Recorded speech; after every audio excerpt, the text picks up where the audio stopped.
Everyone, it is time for our sicko segment of the week. Come on, get down with the sickness. Okay, so you tweeted this out on November 24th. You said so. I did this show called The Burial of Fightful.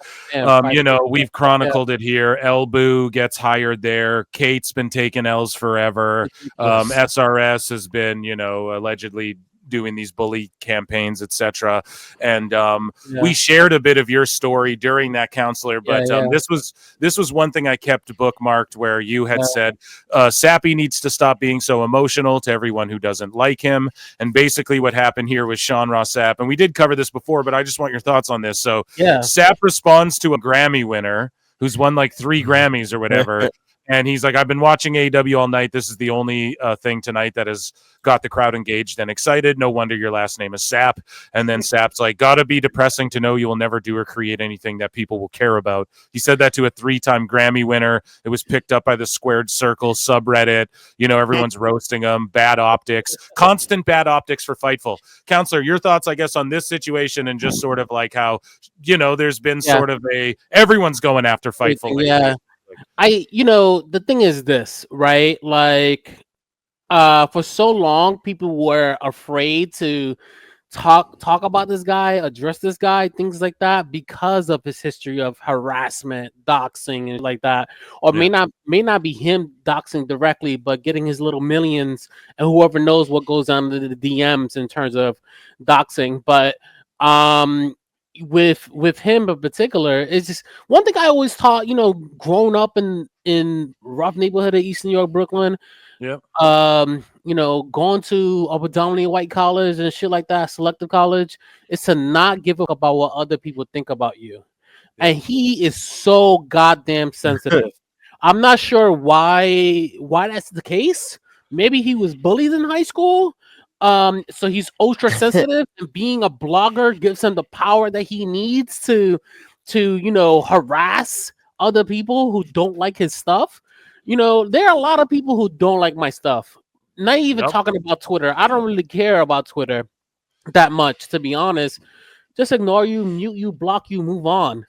But there's people actually in my career who called me harasser, who called me racist, things like that, all because of me calling out standardized testing and how unfair it is for Black and brown young folks, more particularly low income, right? So it's stuff like that that's wild when I have professionals calling me this stuff when I'm trying to stand up for the students that I serve, versus like getting offended that people don't like my reporting. You know what I mean? Like, that's so odd, And there are people legitimately who, for whatever reason, in my industry don't like me. I'm not sure why. Probably because I'm very outspoken, that I don't really let it bother me that much. So when I started to see this pile on happening with Sappy, I thought to myself, okay, now the time happening where people aren't afraid of him anymore.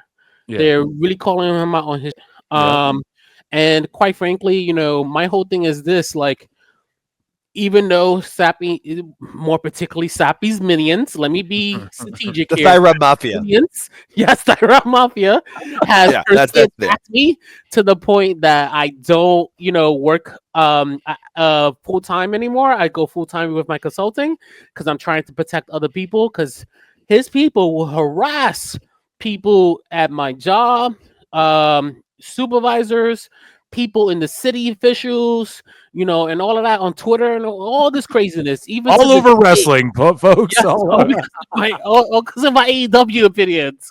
So, for me, it's I just really wish that he gets help and builds some thick skin. If he really wants to be in the public spotlight. I know what it's like to be in the public spotlight. And not even talking about this villain, because I don't care less about that. I'm talking about my actual everyday today career. No, I dig that, man. And the thick skin, to me, I'm like, people just need help. I think maybe he needs a hug or something. Maybe needs a hug from Tony Khan or something. I don't know. Whatever.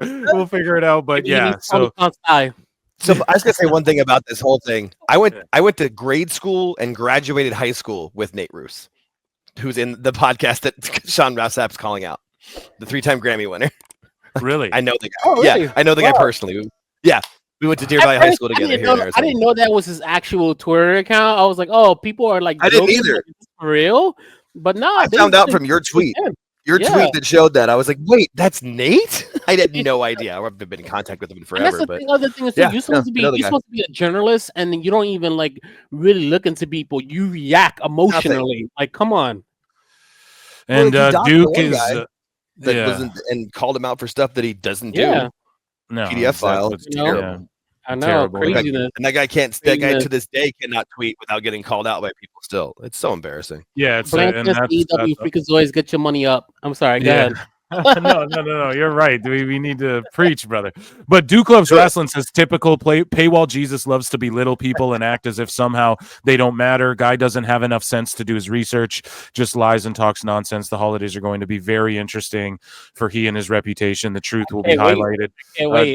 Duke said on this pod that hope I get an early screener. Yeah, Duke said on this pod that a Merry Christmas might, I don't know. So I'm looking forward to seeing it just because like I'm just, I guess, hyper involved in the IWC, if you will, especially with this sicko segment. I've really sort of thrusted myself into like the midst of it, at least giving my opinions on everything and everyone. And I'll be interested to watch that documentary for sure. I don't know what's going to be in it at all, though. I truly have no idea. I still feel like I've just scratched the surface of sort of all of this stuff. Not that I even want to dive into it, it's just really, it's blown my mind, all the stuff that's really starting to come out. But anyways, moving along from that, newborn wrestling fans, Counselor tweets out. So here's Heel Uzi saying WWE got the pile driver over and AEW made it into a joke, make it make sense. So this was at Full Gear, a pile driver onto the steps. And then this Wes Mercedes Monet, whatever, says it's not a pile driver. WWE shills can't name a move right. And then Voices of the Mark says, this dumbass has never seen a tombstone. And then this person goes, no, bro, must have never watched an Undertaker match. So these don't know that a tombstone is a pile driver. And also, and Counselor, we were in a Rock and Ropes chat on Spaces on Twitter there today. But actually, this will come out tomorrow morning. Time Cop, 2 places at the same time, like my favorite movie. But we were in that chat with Rock and Rope, and then this Voices of the Marks came in and just started talking about me and you. We both have them blocked. We can't hear them. So anytime someone wants to set it up where you guys want me to go one-on-one with this dude and explain to him what the pile driver is, we can do that anytime anyone wants. But Counselor, you called it out, newborn wrestling fans. What is it with these people who act so gatekeepy and elitist and so snobby about pro wrestling, but they are the ones who don't know about it? Tell me about that. That's so crazy because it's, to me, and I seen a lot of it happen with the resurgence or whatever. The birth of AEW, these people who come out the woodwork claiming to be real wrestling fans, but you don't know that a tombstone is called this Tombstone Power Driver. It's a version of a power driver. You get what I'm saying? And the fact that the reality is like, and if they were actually pro wrestling fans, they would look at stuff like that and really be disgusted, because how the hell do you take a power driver on the steel steps like that and then you kick out? That's insane. Yep. That's insanity. Meanwhile, and I don't know if you have this tweet coming later on, meanwhile, you have a bald black man who loses to a clothesline. Ricochet. He took this lariat ever. I think we do have it coming up. But here's the other thing too, though. It's like, I would welcome if somebody came out and genuinely wasn't just a piece of like these sicko accounts here and we're like, oh no, that's called a tombstone, and then someone corrected them, oh, but a tombstone is a pile driver. Oh, I didn't know that. Yeah, dude, now you know, boom. And there you go. I would have that conversation, but it's the fact they're like, these dumbasses never seen a tombstone, and it's like, well, your stupid ass doesn't know it's a pile driver. Jesus. All because of AEW. We all got to act like dummies over here. And that's the other thing. I call them newborn wrestling fans simply because of the fact I seen stuff like that constantly, where they say things that legitimately do not make sense, and it's like you just started watching wrestling yesterday. Yeah, or at least it appears that way, because they're little herbs. They just don't know what they're talking about. What a loser. So here's speaking. I brought up earlier. We were talking about Fightful employees. Elboo. So this is a video we just revisited. Okay. Yeah, do Elboo. So we watched this video once a show just to remind everybody, that this happened. Hey, he tried to play it off because I'll tell you, because I was the one who originally caught this because I saw somebody else. The woman who posted this was posting it because Tony Khan acknowledged her daughter. Mm-hmm. And then I saw that beginning of the clip, and I was like, "Oh my god, no way!" It's legendary. And he tried to play it off as if he was. I don't know that RH announcer guy's name, but he tried to play it off saying that he was giving him a pound. Like, if that was the case, then why did you look like a sad puppy when Tony Khan moved over to talk to the young child? You lost. You look like, man. Oh, man. Look at that. Look at his face. Like, oh, man. Oh, my God. So Bill Apter, right? A legendary wrestling journalist, a real wrestling journalist at Apter One Wrestling, the legend here, tweets out, didn't Ricochet leave WWE to make a better career move and went to AEW where he continues to lose matches? Explain this one to me slowly too, please. And this guy at Tranquilo Fella says, continues to lose matches. Ricochet only losing 2 matches in AEW so far. Weird coping behavior, mate. By the way, you do realize that established prominent stars have to take more than 1 loss in this round robin tournament, right? That's how you make the C2 plus G1 compelling. No, bro. The fact, dude, here's the thing. What is it compelling in comparison to? This probably doesn't even watch the G1. And the other thing is, like, I watch it. I know. I'm just saying that, like, I watch the shit. I watch every Wrestle Kingdom too, bro. I tap into it, but it's like this guy talking. You don't have to have someone lose to make it compelling, right? Oh. But the C2 is sort of a lazier version of the G1, as Marie Shadows can break down. However, this guy just being an asshole to Apter, like, this guy's a legend in the space and is a real journalist. Apter goes, I totally get it. It's just the feeling, IMO, is he is at the same level he was in WWE. I'd like to see him on a higher perch. And I agree. He's the exact same he was in WWE. They stick him on Rampage. Okay, that's worse than being on Main Event, for sakes. What I get really quick, let me interject here for a moment if you don't mind. But the impression that I get from the G1 is it's supposed to really highlight people. I remember seeing Lance Archer just before he joined AEW, how killer he was in the G1, and that really made me pay attention to him. And then when he got to AEW, he was not treated in the same way. And I was like, yo, what the hell happened? Like, this guy, I saw him in the G1. I was like, this guy could be a star. Yep. But, like, he's treated like a chump in AEW. No, for real. And, I mean, the other day he got roasted for the Timu McIntyre hairdo and everything. I felt bad for him, man, because I like Archer. But yeah, I don't know, man. It's just weird that these guys, like, you do realize people have to take more than 1 loss. It's like you should never be in a situation, in my opinion, as a booker, where anyone has to do anything. Does that make sense? Yeah, I know. Especially there's got to be, to Crisco for all the people. You know what I'm saying? Like, come on. Like, and the reality is Ricochet's not going to win. So, you know. And he's just another guy in it, man. So Powerful King JJ says, this. Yes. He goes, so these bums like Wrestle Cringe would rather see Ricky do nothing than something. Shame on all the anti-WWE accounts for wanting Ricky to not have a job. It's hashtag free Ricky in this bitch, man. We're not fucking around. Free my black man. Yes, let's get him out there, dude. We need him out there. We've covered it on the show, of course. Tony Khan, all of a sudden doesn't like what Effie said about him and his dad out of nowhere. And it had nothing to do with the Chris Van Vliet interview. And Ricky Starks shows up at GCW, gets pulled from all of his dates, and now he's replaced with Effie, I believe, in this Matt Cardona match or something like that. And yeah, dude, they really and what we said on the last show was it's no longer AEW, and I've been saying this for a long time. It's no longer AEW versus WWE. The conversation's AEW versus GCW versus TNA versus MLW and them. And so at WrestleCringe says, "Dear Tony Khan, you have the opportunity to do the funniest thing ever." And JD from NY tweets out, like, "Do you want to see Ricky Starks wrestle House of Glory? We'll have him in a ring so he can wrestle in Chicago."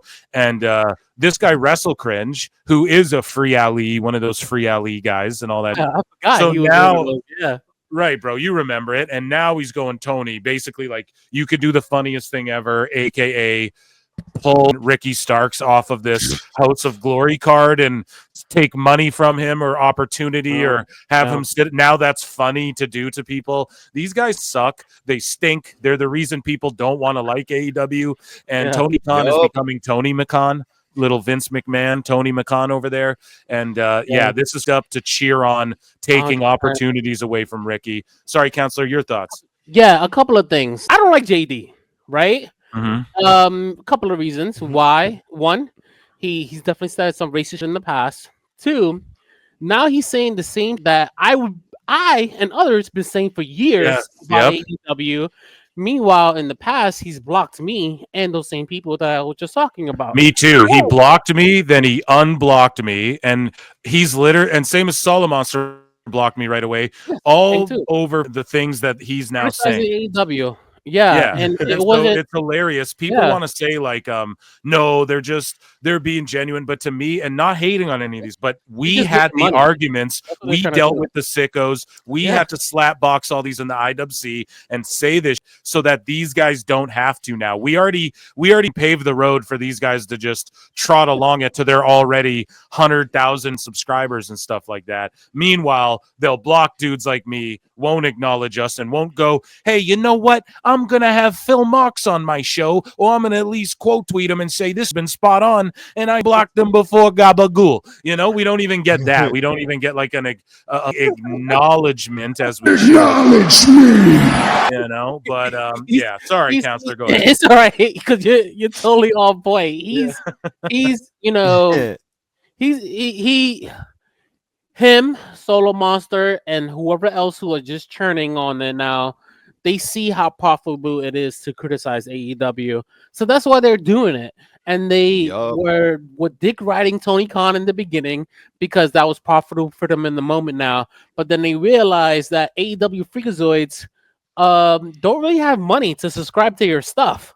Yeah. So now they're trying to appeal to, you know, people who follow me to pay for their stuff. But it's interesting with all these AEW Freakazoids, WrestleCringe in particular, who talk about being for the talent and having the freedom to work where you want to work and things like that, but actively promoting, you know, people not having jobs, right?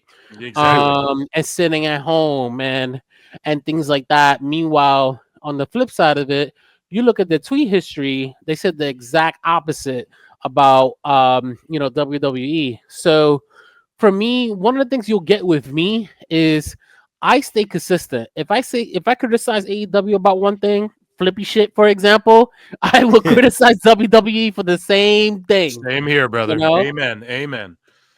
Yeah. That's why I think too some of these sheets feel threatened by that, because they've been able to I don't mean to be I'm not trying to like bury wrestling fans, but you know, wrestling wasn't as hot as it is now, and they were able to get a lot of naive people, I think, the hangers-ons, like the people who were still hanging on to Vince's WWE. You know, there were a lot of us there for a long time, but like when I don't know. I just think that for a long time they were able to people, and now there's people who are like, "No, you're unable to. We're not gonna take it. No, we ain't gonna take it." Basically, like that happened. Like, no, we're gonna call you out for this because it's ridiculous, especially when wrestling's hot again and we can visibly like you know, if AEW came around in 2016 and was whooping WWE's ass for 3 years, I'd be criticizing like, you should have heard me back then the way I roasted it. And even now, I still go off on WWE. Just less people get triggered. They just don't take it so offensively. We typically find ways to constructively criticize at least the fans do, or there's enough there where, like, WWE is so hot right now, they can get away with a couple bad things here or there. AEW so right now, they can't afford to have cups where Taco Bell commercials pop up in the middle of promos. They can't afford to have the lights go out randomly and then come back on. Like, piece of cutting things or whatever. Dude, they can't afford to have those little mistakes because it's overall been mostly bad, just objectively, no matter how you want to try and quantify it, you know? And on that point, really quick, with Ricky Starks, I think he's amazing. Like I said before, I was watching NWA Power religiously. Mm-hmm. He was a standout. Amazing. Like, I wanted to know more about him. The way that he talks, stuff like that. I felt like he should have been world champ, but they wasted, you know, everybody's time by making him TV champ. Legitimately, I'll be serious. When he went to AEW, I was thinking, oh wow, like, he's really gonna get a shot now. Me too. And he's gonna show what he's really all about. All the things that I see him do on YouTube with NWA, he's gonna have a larger platform to show who he is. And it just didn't happen because Tony Khan didn't put the power behind him to do so. You know, so yeah. And what's crazy though, Counselor, is that, like, you know, we just watched Full Gear, we just watched the pay-per-view, and it's like you got Moxley versus Cassidy in the main event. Now, I'm not even saying Moxley had to lose at that pay-per-view, but imagine, like, why isn't it Wardlow, Ricky Starks, and Powerhouse Hobbs who are, and like these homegrown guys who are like, dude, no, we're gonna stop you, Moxley. Instead, it's Darby, Yuta, Garcia, like all these goobers, and they're just choosing to go with that. And it's like, man, even if Wardlow lost, like, Wardlow didn't have to beat Mox and get his first world title there, but like, why isn't that the guy who's like, no, I'm standing up for AEW, and and then it takes 5 guys to beat him up and tape his hands behind his back, and because he's a big monster and he's a homegrown dude, he squashed MJF already. Like, that's the guy. Him, Ricky, you have these guys that people want to see, that you could put in these positions that would garner more interest. Like, I'm more interested in seeing I'm not interested in seeing Orange versus Mox anytime ever for the world title. I thought he was going to go around and put the belt on Orange too, but thank God he didn't. All I'm saying is that could be Wardlow and people would be interested. Literally, it's that easy. Just do what you're doing right now, but put people that people want to see, not Jack Perry and Daniel Garcia. I don't care. I'm not trying to be mean or anything. No one wants to see that, period. I'm sorry. That's 205 Live material, son. You know? 100%. You know, it's sad to see, and I really wish AEW Freakazoids will walk the walk, will, you know, live what they talk about every single day in terms of the criticism of WWE that they would with AEW. Yeah, man.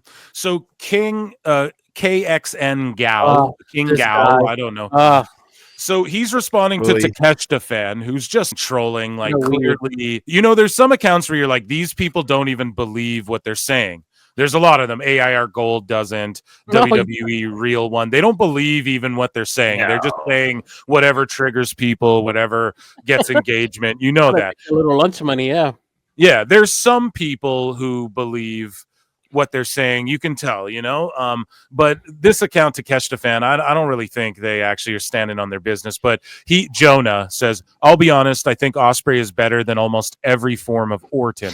Which, I mean, objectively, how do you want to quantify that? I think in-ring Orton washes him. I think character work he washes him. I think on the mic he washes him. I think sales and ticket sales and merch sales he washes them. I think Yeah, championships, every way, kayfabe or not, you want to break that down. I think Orton objectively washes Ospreay. However, subjectively, if that's someone's opinion, I'm cool with that, and that can be their opinion, but I'm also allowed to make fun of your opinion if you want to tweet it out. So King Gao goes, getting jumped doesn't mean that you're wrong. Orton can't lace Ospreay's boots, and that's the bull right there too, dude. Like, okay, now you're just taking it to a level. Orton can't lace Ospreay's boots. Oh my God, Counselor, what do you think of insane tweets like this? You know, all those guys who work for Wrestle Paris, I assume they're all black. It seems like they're all black.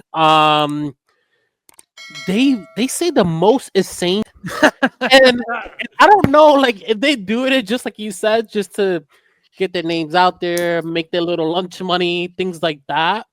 But them saying stuff like this, him, Ibu, whatever his name is, Elbow, whatever, all those other guys, like they make me feel embarrassed as a black wrestling fan. Like I think when people think of, like, if I'm a black person and I'm going to hang out, stuff like that, or I'm going on a date or whatever, and I say, "Oh, I like wrestling," they see I'm black.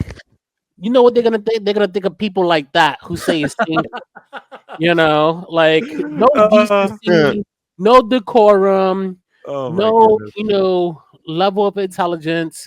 And that actually reminds me to your earlier point, Phil. You know, a lot of these folks really feel threatened by us because of the level of intelligence that we put behind our tweets. We're not just saying nonsense. You know, these are, at least for me, these are sentences that have some thought into it, that make grammatical sense, and also come from my academic writing background, right? I'm not just writing gibberish, but these guys here, they just throw it at the wall, see what sticks, and hopefully it'll get them a job, like at Fightful, or maybe in AEW, or with Dave's Outlet and things like that.